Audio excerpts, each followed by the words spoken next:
Y también si alguno puede la oportunidad de ayudarnos también en visualizar los, el PPT que tenemos ahí, entonces voy a pedir eso más adelante para eso.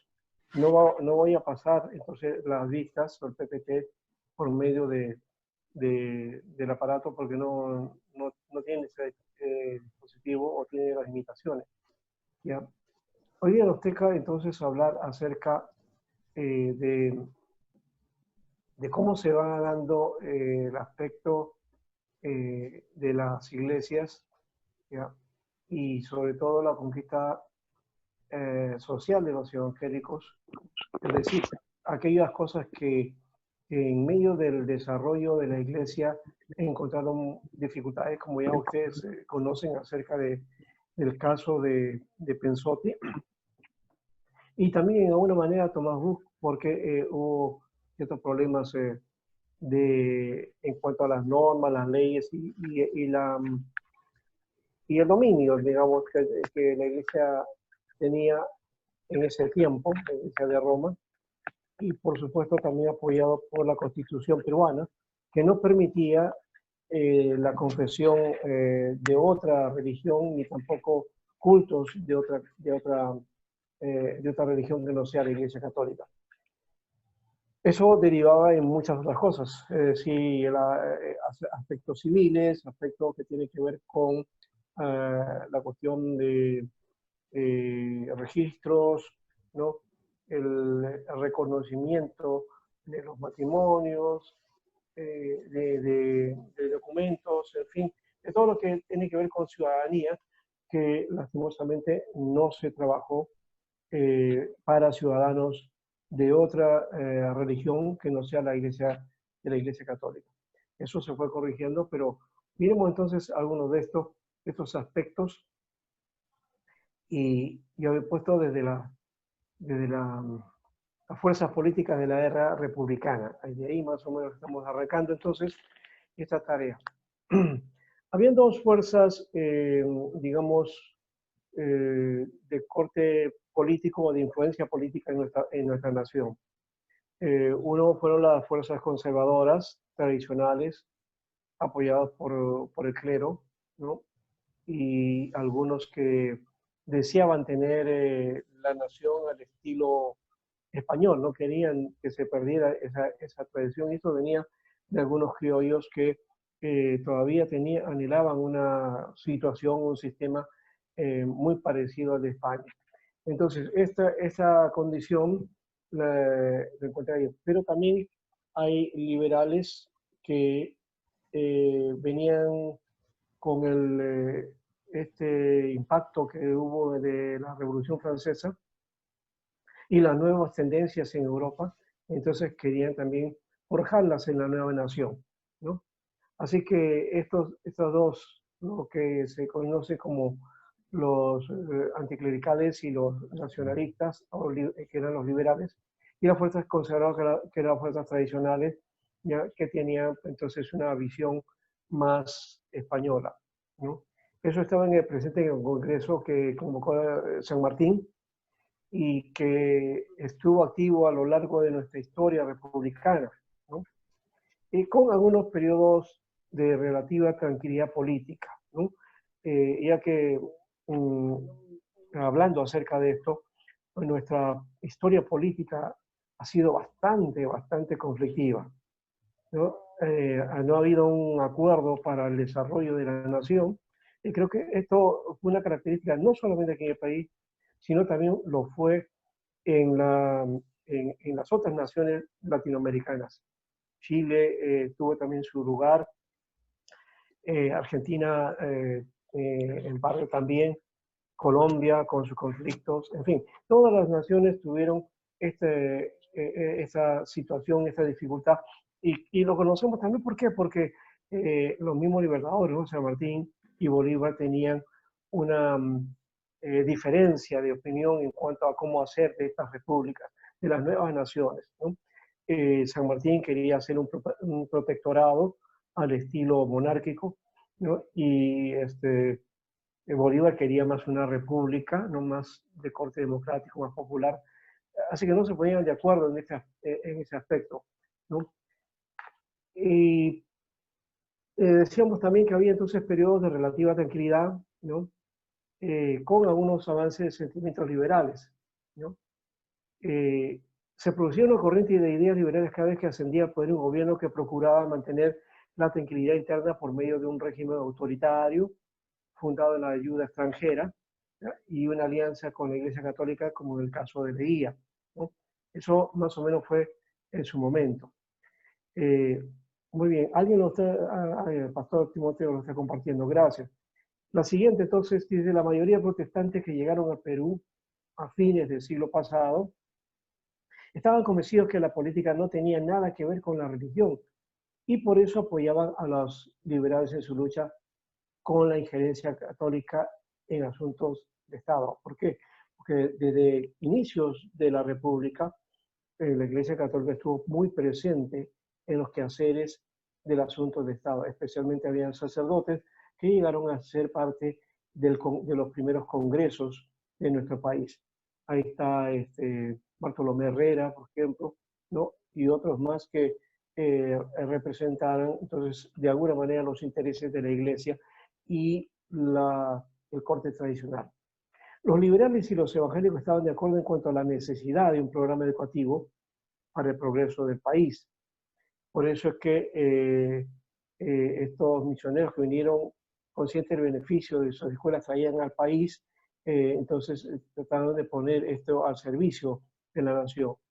Y por el propósito central, ¿no?, de eh, fundar entonces escuelas a introducir por medio de ellas el Evangelio. Ese era el propósito.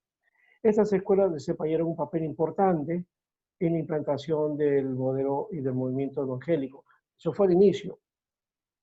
La diferencia fundamental entre liberales y evangélicos radicaba en sus respectivas actitudes hacia la Biblia. Los liberales consideraban que la Biblia nada más era como una fuente de instrucción.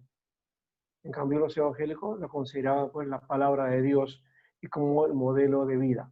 Esa fue la diferencia, pero igual estaban unidos en este aspecto, ¿no?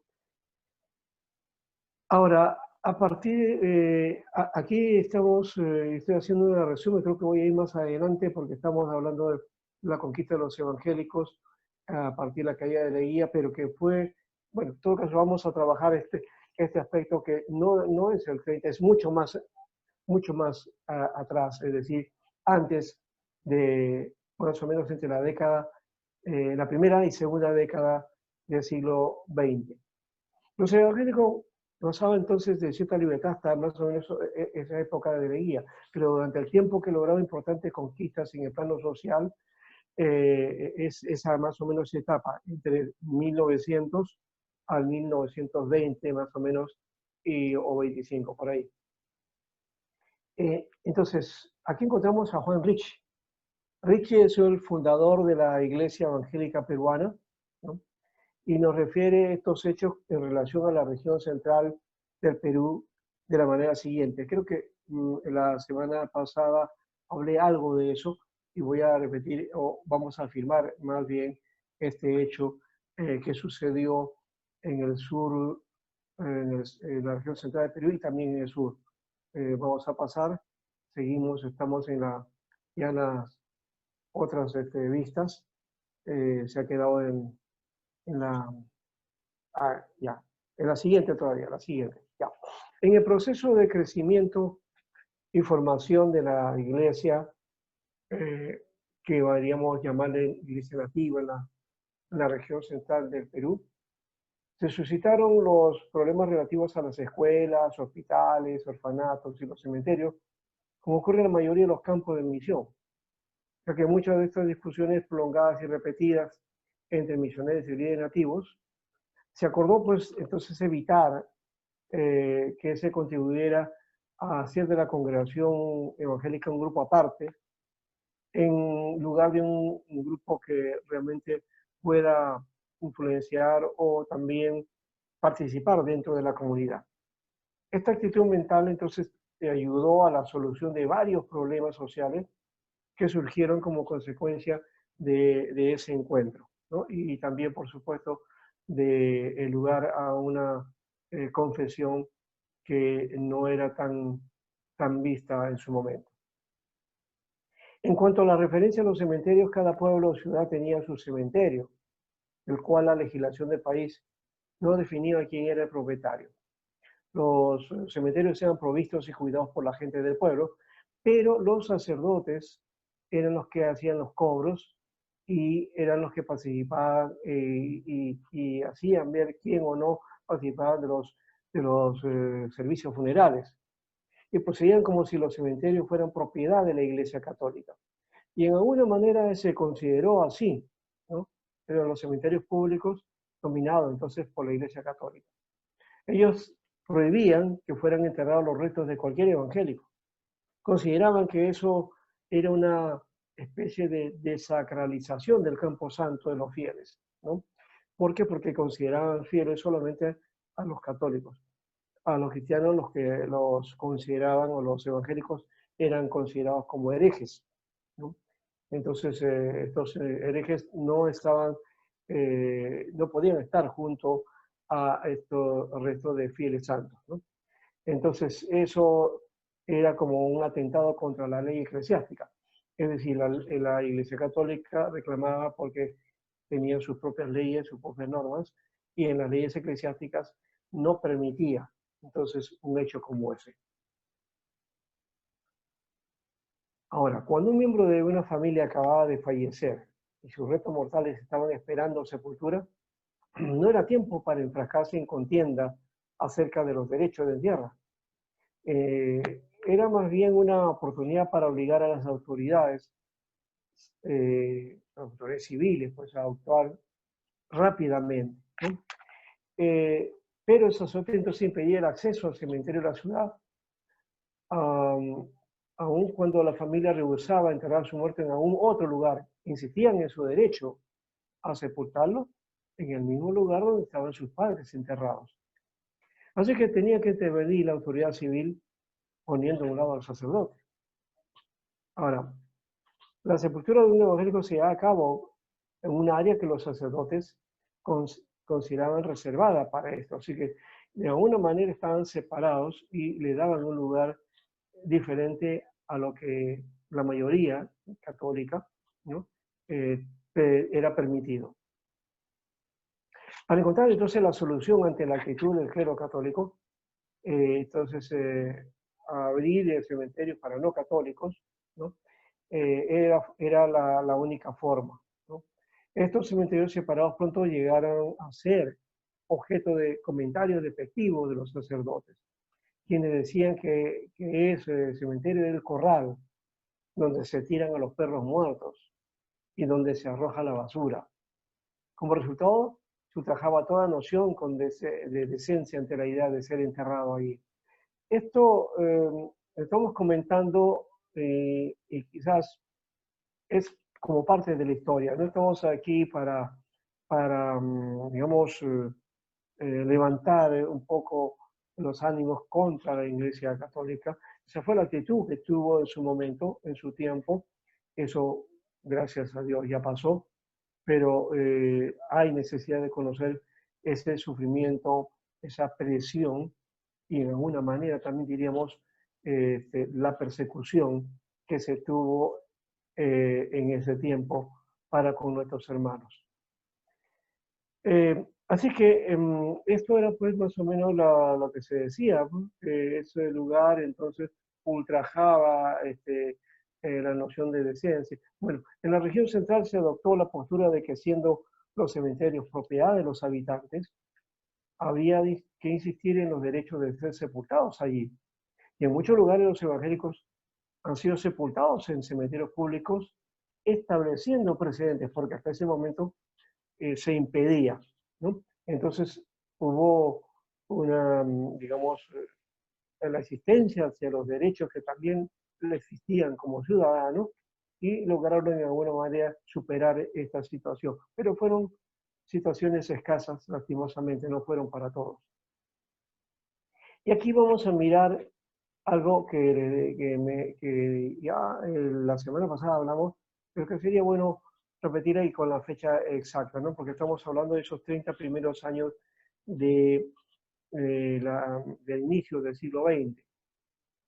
Manuel Zúñiga Camacho, vamos a mirar la proyección misionera hacia todos los rincones de la sociedad. Aquí encontramos entonces que después de Pensotti, que es 1891, la Corte Suprema del Perú estableció la legalidad del culto no católico para los peruanos, siempre que fuera de índole completamente privado. Eso quiere decir que tenía que estar a puertas cerradas, ¿no? No se podía tener la puerta abierta, los cultos no podían ser con puertas abiertas. Y esto también estaba de alguna manera eh, negándosele el culto, lo que llamaríamos la libertad de culto, ¿no? La libre forma de expresarse de una determinada confesión. Sin embargo, la constitución del Estado seguía pues dando pie a los enemigos de la libertad religiosa para entorpecer toda acción de los grupos no católicos con respecto a su proyección hacia la sociedad peruana. Es en 1915 que se eliminó de la Constitución esa dificultad, ¿no? Que hizo que se incentivara la reacción de la Iglesia oficial contra los esfuerzos misioneros evangélicos, ¿no? ¿Por qué? Porque no había leyes y normas que respaldaran otra confesión distinta a la católica. Esta modificación de la Constitución tiene una estrecha relación con un hombre muy sencillo, que fue, podemos decir, valiente en su actuación, ¿ya? Y de profundas convicciones cristianas. Nos estamos refiriendo a Manuel Zúñiga Camacho, ¿no? Y vamos a, de alguna manera, conocer este personaje que hizo su decisión por el Señor, claro, y que, bueno, desarrolló su liderazgo en otra iglesia. Vamos a mirar entonces ese aspecto. Él es el factor, de alguna manera, de que se quitara también de nuestra Constitución ese artículo 445 que está ahí, que habla acerca de la exclusividad de la Iglesia Católica. Zúñiga Camacho era un indio aymara de Platería, un pueblo en la ribera del lago Titicaca, cerca a Chucuito, en Puno. Él, siendo un muchacho, su papá lo llevó pues a Iquique, un día allá, para que estudie y trabaja en los yacimientos salitreros. De adulto, él regresa al Perú y fue llevado al servicio militar. Antiguamente había las levas. Bueno, eso mi padre me contaba acerca de ese aspecto. Bueno, en las levas entonces el servicio militar y después de eso, estando así, en aquellos días llega Eduardo Forga, un misionero que se convirtió en el precursor de la obra adventista, ¿no? Como les dije, ya el Zúñiga Camacho había entregado su vida al Señor, pero no tuvo el seguimiento dentro de la iglesia, así que el misionero Eduardo Forga, él es el que plantea, hace contacto con Zúñiga y lo hace discípulo suyo, ¿no? Él discipuló entonces a Zúñiga y hasta que se fue del Perú, él lo dejó a cargo como un líder. Le enviaba cartas, ¿no? Y por otro lado, Zúñiga, influenciado por este misionero adventista, llegó a entender que la educación podía ayudar a resolver los problemas de Platería, su pueblo natal. Así que en 1904 establece una escuela, ¿no? Al principio no tenía una afiliación denominacional esta escuela, ¿no? Porque como les dije, este hombre tenía su fe muy firme, era un creyente, aunque discipulado por los adventistas posteriormente, pero un creyente con convicción. Ahora, por esa misma época encabezó una delegación de indios que se entrevistó con el presidente de la República de Lima para suplicar que se establecieran escuelas para el pueblo aymara y se les protegiera contra el pillaje y la injusticia de los terratenientes del lugar, ¿no?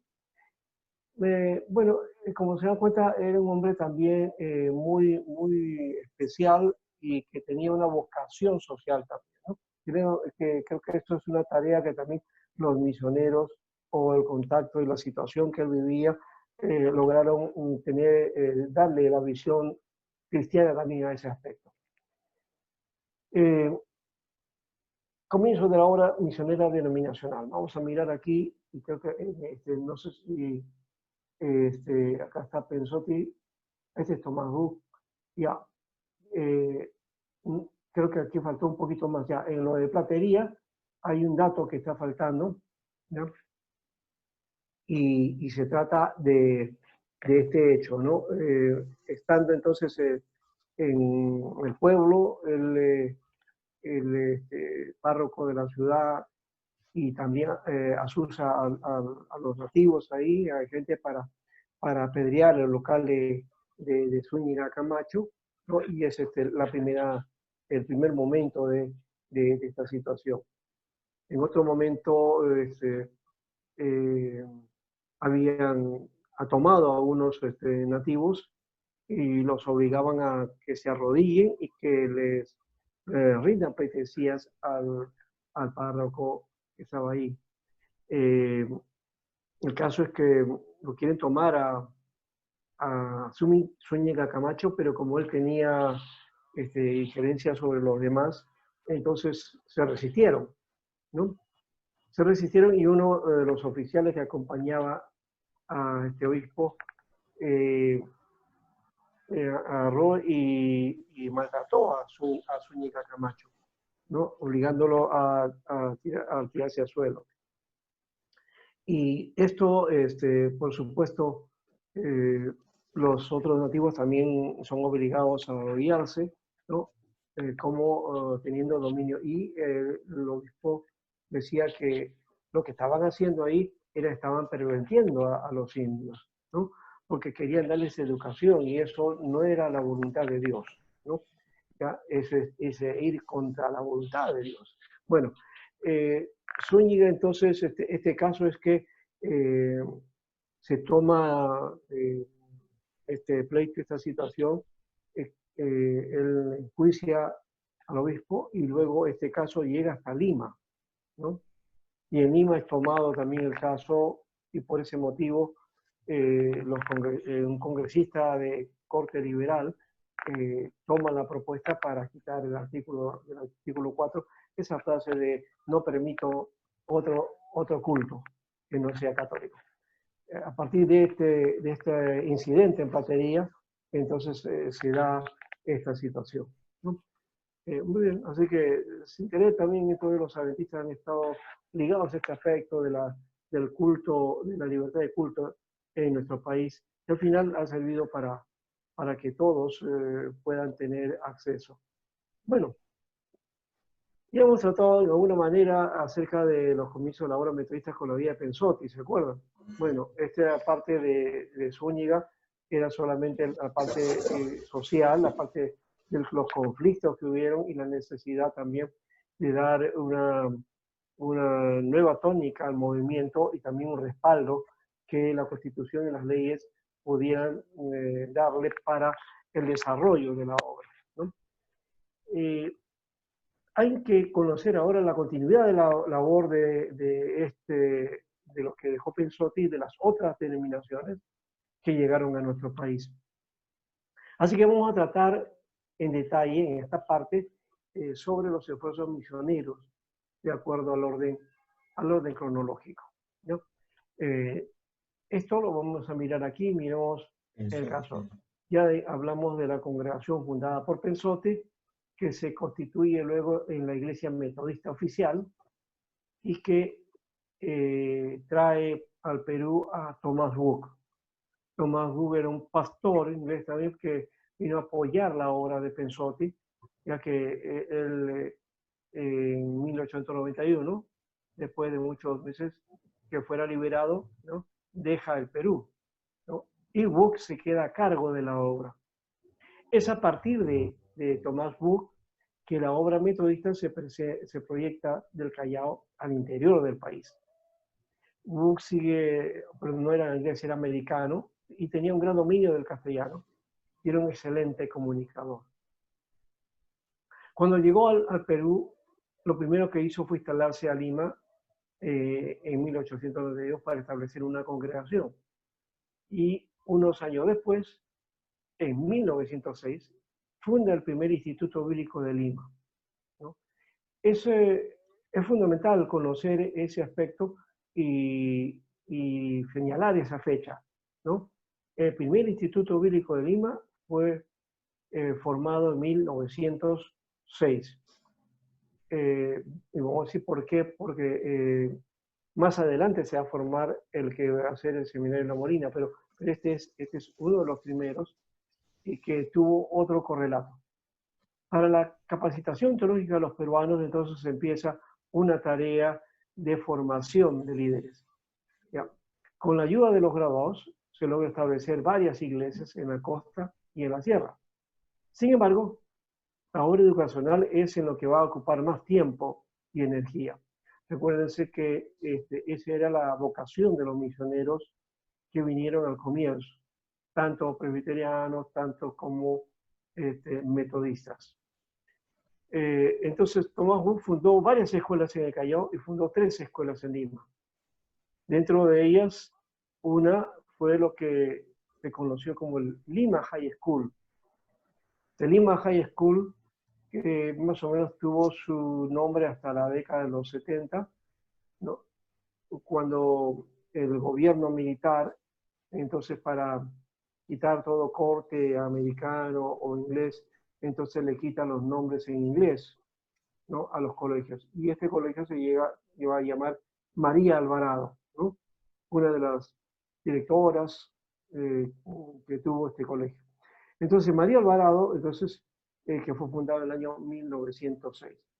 Así que miren, hoy en 1906 se funda un instituto bíblico y se funda el colegio Lima High School. Bajo su dirección también, en 1914, se funda el Colegio Andino en Huancayo, que es otro colegio evangélico.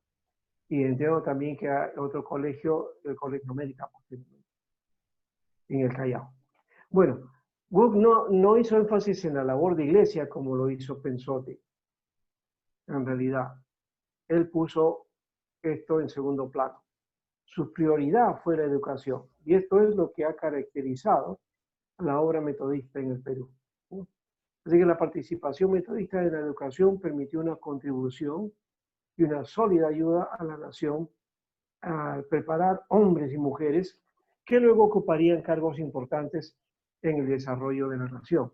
En esto sí tenemos que hacer un hincapié y detenernos también para mencionar que en esta etapa se formó muchos líderes que, es cierto, llegaron a ser parte de la nación o también participaron de esto, ¿no? Habiendo sido formados en colegios evangélicos, ¿no?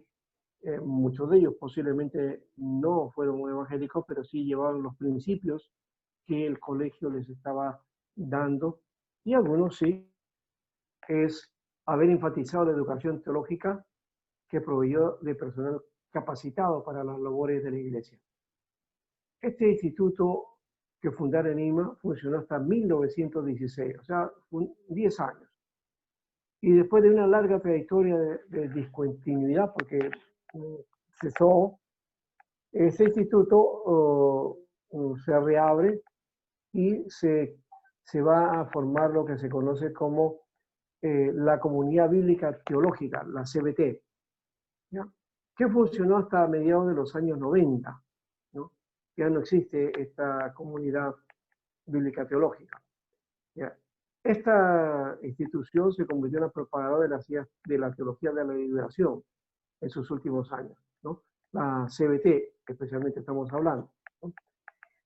La Iglesia Metodista de Perú se independizó de la Iglesia de los Estados Unidos en 1970, más o menos el tiempo en que el gobierno militar deportó a muchos misioneros extranjeros porque los veía como peligro, ¿no? Entonces las iglesias comenzaron a desarrollar su propio liderazgo nacional.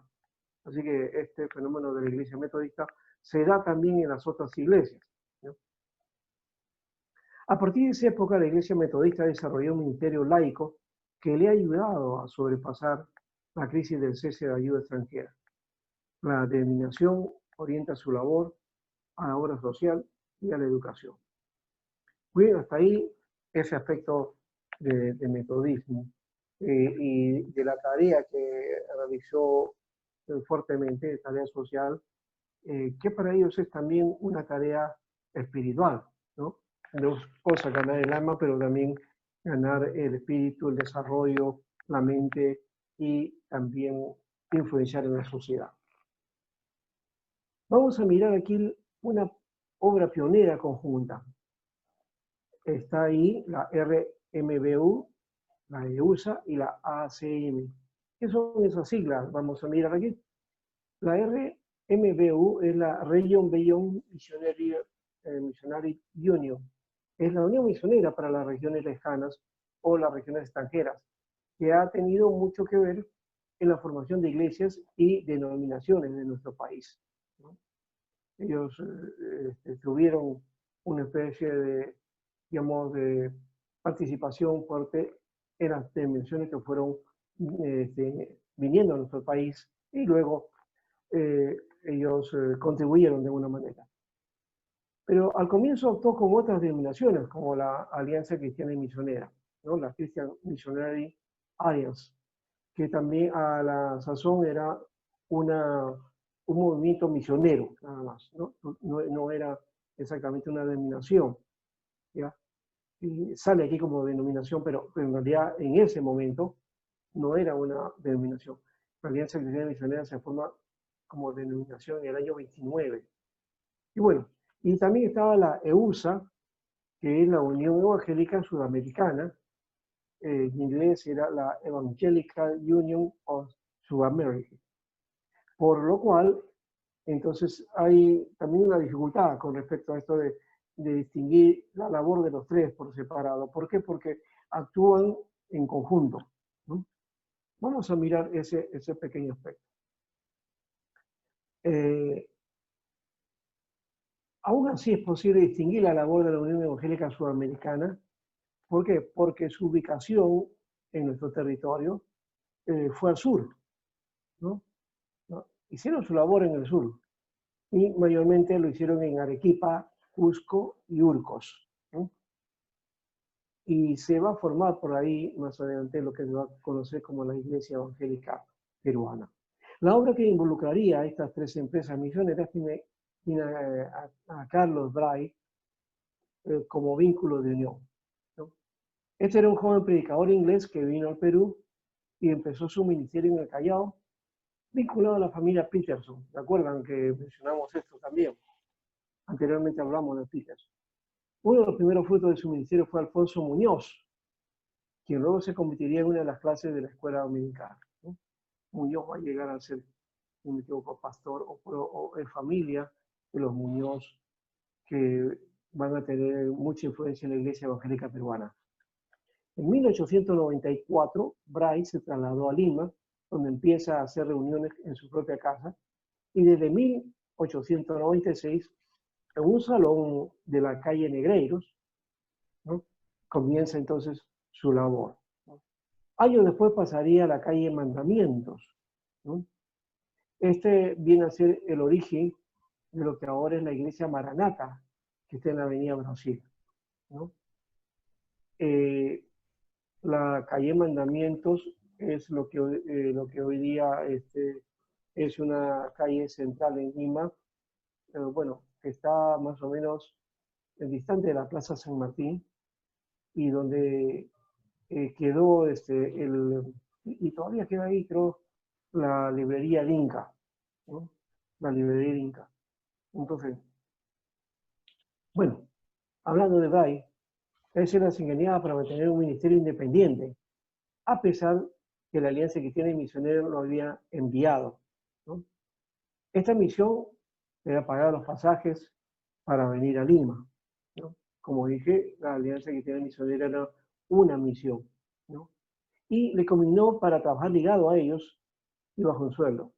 Pero en una carta de Bray a Rich refiere este asunto y lo confiesa diciendo: preferí caer en las manos del Señor. Así que él renuncia a esa tarea y se dedica a hacer la labor sin ese estipendio de la misión, ¿no? Así que la misma actitud también que demostró Bray con respecto a la Unión Misionera para regiones lejanas y otras empresas misioneras.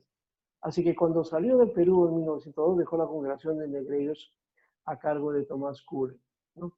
Mira, entonces, este fue un hombre que, digamos, quiso trabajar de forma independiente y lo único que quiso hacer es una iglesia nacional, ¿no? Uno de sus colaboradores, Cullen, con la condición de que nunca se afiliara a ninguna misión, esa fue la idea, ¿no? La idea era mantener la obra nacional sin ningún vínculo de dependencia, ya que para él lo que creía era que él tenía la propuesta de una iglesia evangélica nacional, ¿no? Así como la Iglesia Nacional de Escocia, ¿no? Y en otras partes en Europa también había iglesias de este tipo. Aquí también se quiso hacer un trabajo de una iglesia evangélica netamente nacional, ¿no?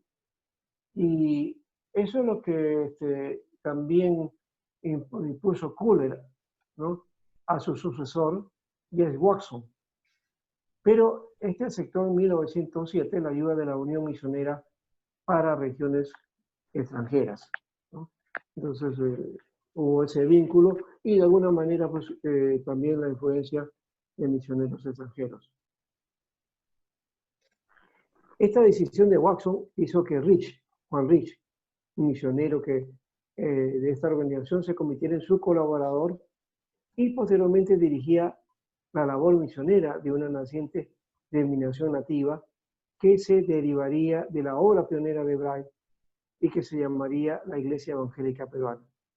Pero aquí viene también el otro lado, ¿no? Esta obra de la Iglesia Evangélica Peruana no va a ser la misma idea que tuvo Bray al comienzo de hacer una iglesia nacional. En realidad esta Iglesia Evangélica Peruana de alguna manera estaba ligada también a la obra del apoyo con los misioneros.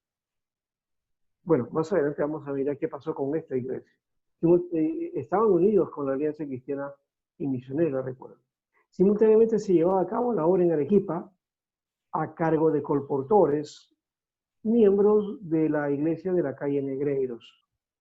Uno de ellos, llamado Ramón Espinosa, formó en 1904 la Iglesia Evangélica de Arequipa, bajo los criterios de Bray, compartidos por Rich. En esta iglesia se convirtió un peruano que sería uno de los fundadores de la obra adventista. ¿Se acuerdan de este caso? De Eduardo Forga. Forga fue el que discipuló bueno, Zúñiga Camacho, ¿no? Bueno, como se dan cuenta aquí, un gran líder fue dejado de lado, lastimosamente los adventistas lo tomaron. Esto inició una labor a favor de la educación de los indígenas en la región de Puno, con el apoyo de la Unión Misionera para regiones lejanas, ¿no?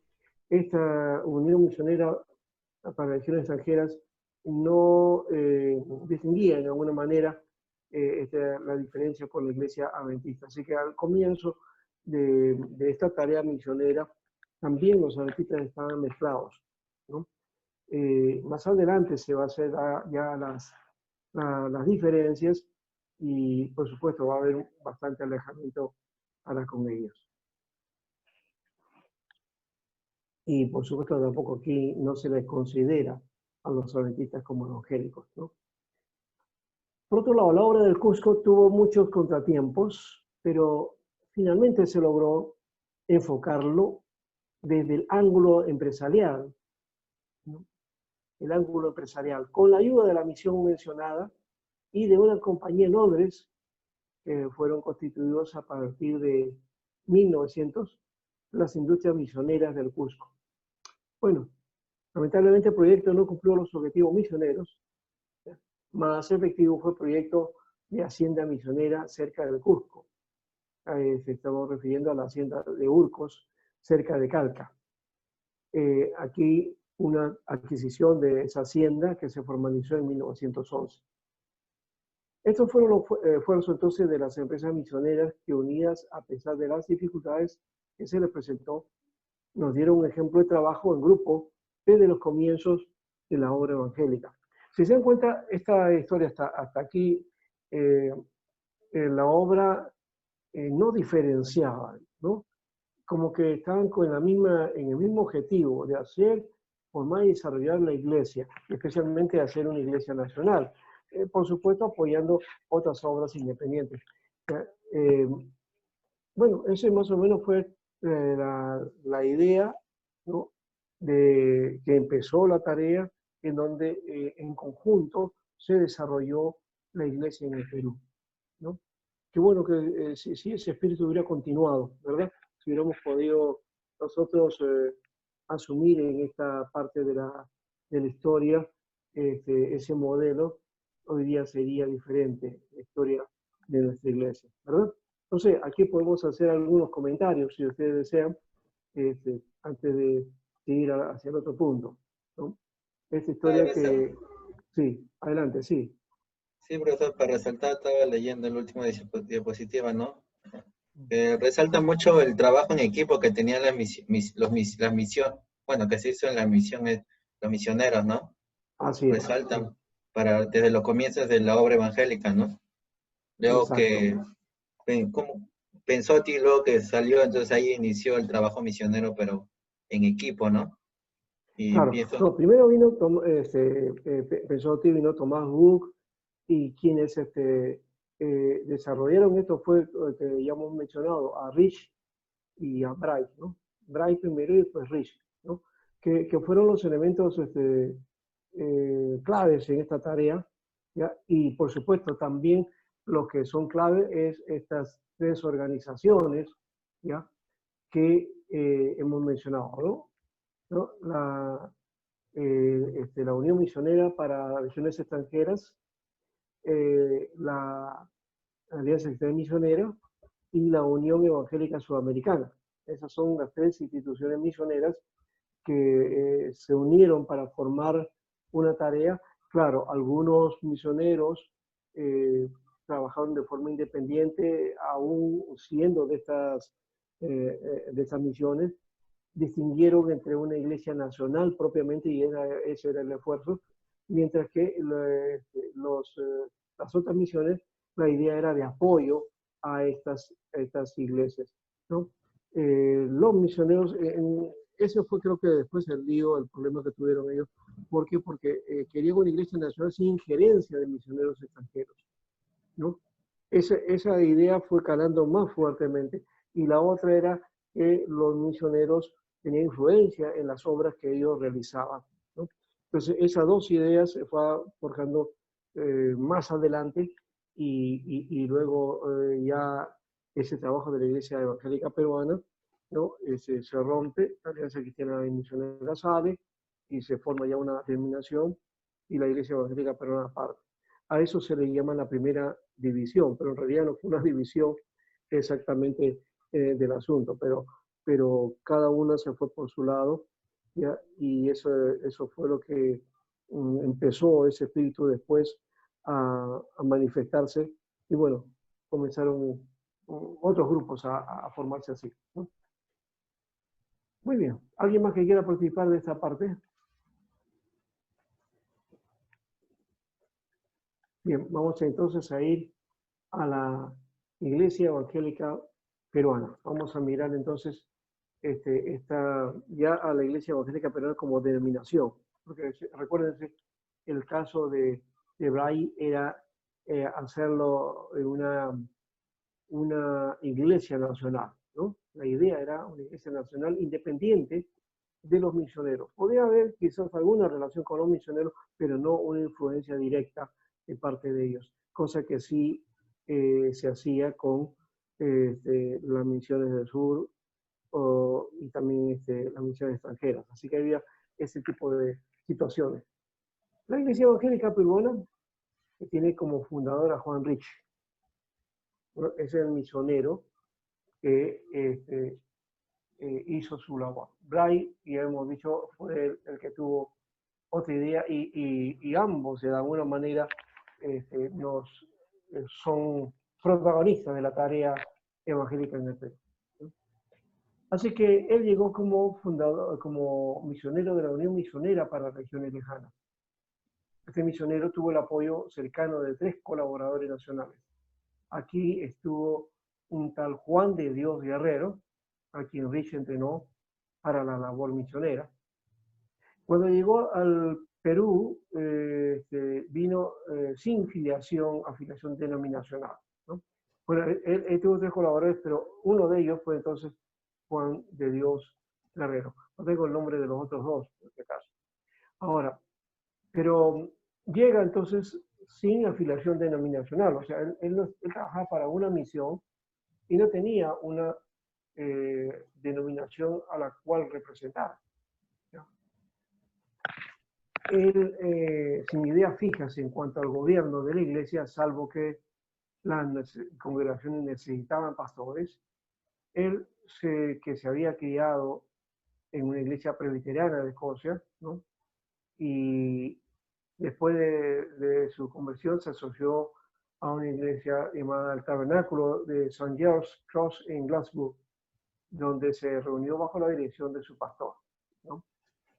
Entonces, si bien tuvo una crianza presbiteriana, pero se fue a otra iglesia diferente. En sus primeros años en el Perú escribió repetidamente acerca de la falta de pastores nacionales y de la urgencia de establecer un programa para capacitarlos. Pero como se dan cuenta desde el comienzo, hubo esta dificultad, ¿no? Dificultad que hasta ahora tenemos en cuanto al liderazgo y la formación pastoral realmente acreditada, ¿no? Y con una visión y con un buen material de estudio. Vocacionados, por supuesto, y con llamamiento. Bueno, en 1915 instaló a un pastor en Guantán, en la provincia de Yauyos, y también lo hizo pastor a Alfonso Muñoz en 1916. Hizo lo mismo al poner un pastor en la obra de Huánuco en 1917, ¿no? O sea, fue ordenando pastores entonces para la tarea de la iglesia. Él anhelaba ver el momento en que la iglesia tenga sus propios pastores. Bueno, hoy día no sé si Rich viviera o viviera la vida y viera esto, le alegraría mucho, pero también seguro que no estaría muy contento con los resultados porque la labor de liderazgo falta. Tenemos una iglesia muy, muy débil y necesitamos todavía la fuerza de desarrollo de un liderazgo que pueda fortalecer la iglesia, ¿sí? Bien, entonces, por esa idea él entonces ayudó más tarde en la fundación del Instituto Bíblico Peruano, ¿no? En unión de las empresas misioneras, ¿ya? Él fue uno de los que apoyó fuertemente esta tarea, ¿ya? Fíjense que este Instituto Bíblico Peruano es diferente a esta idea que se acuerdan por aquí de que habíamos hablado de Thomas Book, ¿ya? Que él entonces forma también el Instituto Bíblico de Lima. El Instituto Bíblico de Lima, que llegó a ser entonces la Comunidad Bíblica Teológica. Este otro que Rich propone, entonces es lo que se va a conocer como Instituto Bíblico del Perú, ¿ya? Que va a tener una historia muy bonita, ¿no? Bueno, bonita en un sentido, ¿no? Porque va a ser la base de una institución que va a ser, digamos, un referente en nuestra iglesia evangélica. La obra de la Iglesia Evangélica Peruana coincide con la estrategia de Rich, de usar literalmente la literatura cristiana, perdón, impresa a manera de periódico y distribuirla en varias regiones del interior del país mediante el servicio gratuito del Correo Nacional, ¿no? En aquellos días los periódicos no pagaban porte, es decir, que la política para mantener al pueblo bien informado, el incentivo de la lectura. Así que Juan de Dios era el encargado de visitar a los interesados y darle consejería a los que respondían a estos artículos y a los que la literatura había despertado interés. Así que esta idea de periódicos, ¿no? Los periódicos impresos, ¿no? En donde se tocaban diversas temáticas y por supuesto temáticas de la palabra de Dios, permitió entonces también el desarrollo de la iglesia de una manera para formación también de líderes. A partir de esa estrategia, para 1916 se había establecido congregaciones vinculadas con la iglesia de la calle Negreiros en varios lugares del interior del país. Y era necesario establecer una organización que las uniera y les diera apoyo y cobertura necesaria para su continuidad.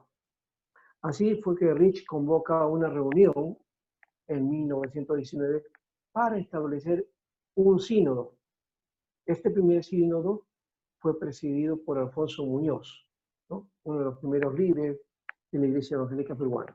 Posteriormente, en 1922, se convocó al sínodo de Muquillauyo, en el Valle de Jauja, en Huancayo, ¿no? En el cual se adoptó el nombre de Iglesia Evangélica Peruana, ¿no? Así que así nace en 1922 oficialmente la Iglesia Evangélica Peruana. Se va a desarrollar más adelante como una denominación, ¿no? Entonces esta iglesia comenzó a crecer.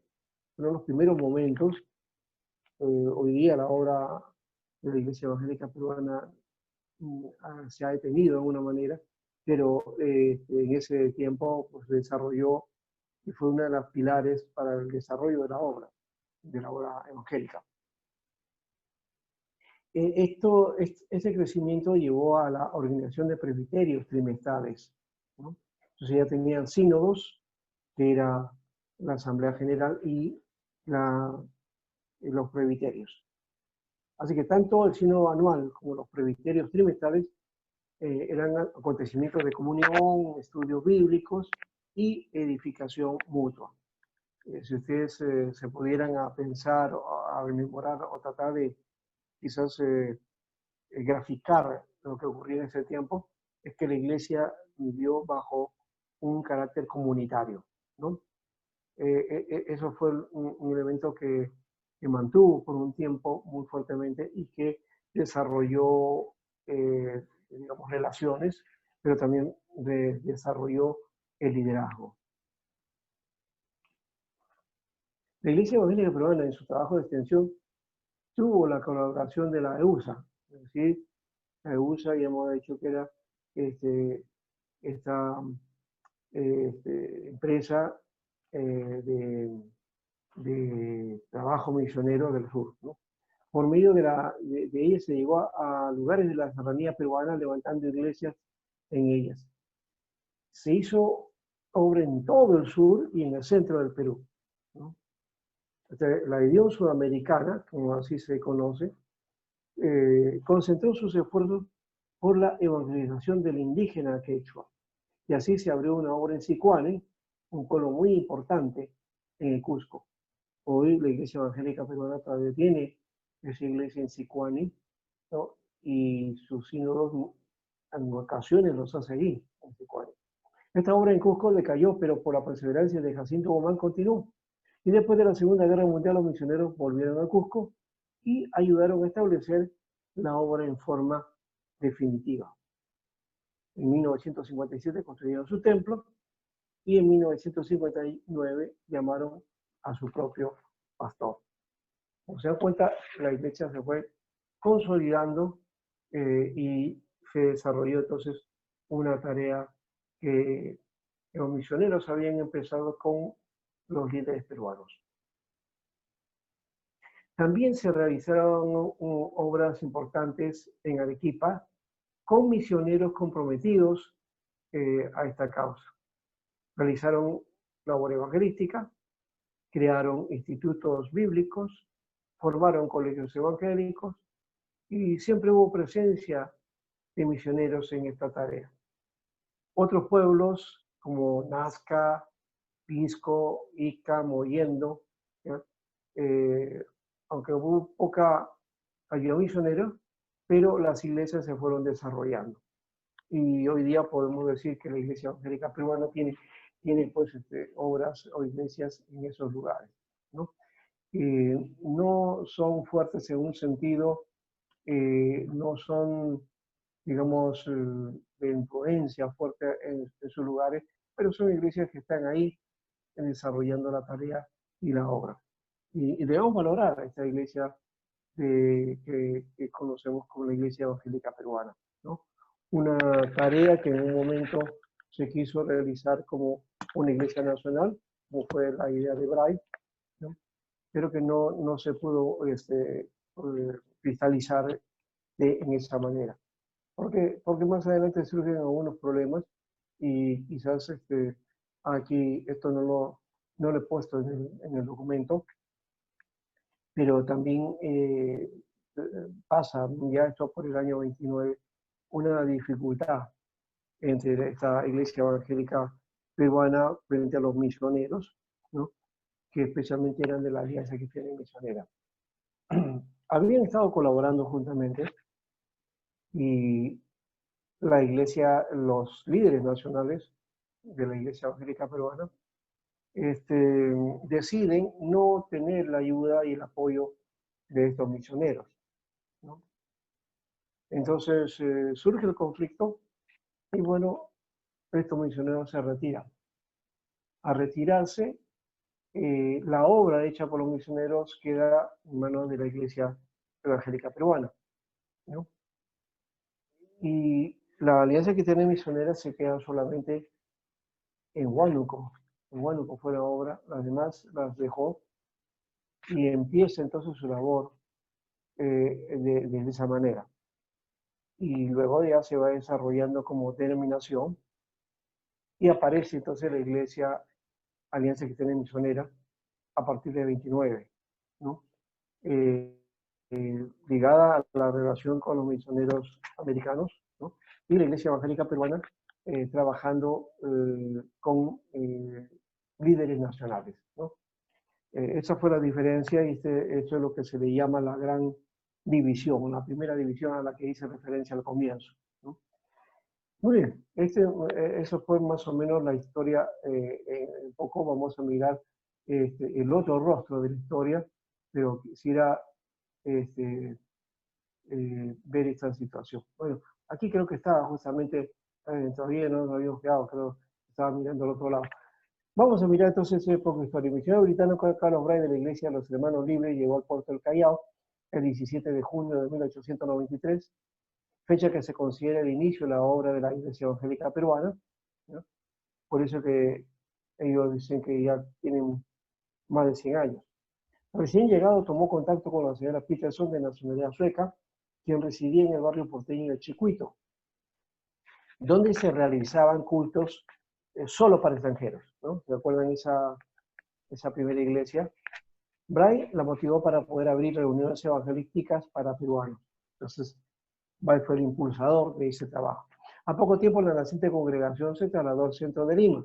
Miren que estaba viendo la otra parte porque también la obra de Pensotti, Tomás Hu la toma y Tomás Hu es el que comienza a transmitir su tarea haciendo más misión educativa, pero también algunas iglesias, ¿verdad? Muy bien, entonces esta naciente congregación se traslada al centro de Lima, se establece en la calle Negreiros en 1896. En 1906 llegó el misionero presbiteriano Juan Rich, natural de Escocia. Al igual que Bray, Rich compartía la idea de conformar una iglesia nacional que esté libre de influencia extranjera y de disputa entre denominaciones. Si bien es cierto que la congregación de Negreiros había impulsado la misión en Cusco y Arequipa, con cierto éxito, bajo la dirección de Rich, la labor misionera toma mayor impulso extendiéndose al centro y el sur del país. Todas las congregaciones vinculadas a negreros se organizan tomando el nombre de Iglesia Evangélica Peruana en el sínodo realizado en Quillauyo, departamento Junín, en 1922. Así que a partir de ahí ya tiene ese nombre, pero hoy hemos dicho que en 1993 empieza la tarea. La Iglesia Evangélica Peruana se caracterizó por su activa labor evangelística en sus primeros años. Hoy día ya no tiene ese carácter. Sea por medio de la predicación o de las publicaciones, donde habían tratado sobre problemas sociales del país. Supo llegar a las clases medias y bajas del país, prendiendo en principio entre los campesinos, obreros y trabajadores mineros. Bueno, en un inicio también se preocupó por la cuestión social, ¿no? Un poco ese legado que venía de Europa. Pero se fue perdiendo con los años, aunque algunas congregaciones mantienen esa perspectiva. Llegó a ser miembro fundador del Concilio Nacional Evangélico del Perú en 1940. La Iglesia Evangélica Peruana tiene más de 2.000 iglesias y locales en todo el territorio peruano. Es posible que tenga mucho más. Este informe o este dato viene de los libros de Juan Kessler y posiblemente ya no, se haya incrementado ese aspecto, pero de cierto no ha crecido más allá. La IEP hoy día no tiene ese impulso, ¿no? Hasta ahí entonces, mirando este aspecto, vamos a mirar luego a los presbiterianos en el Perú, vamos a mirar eso en su momento.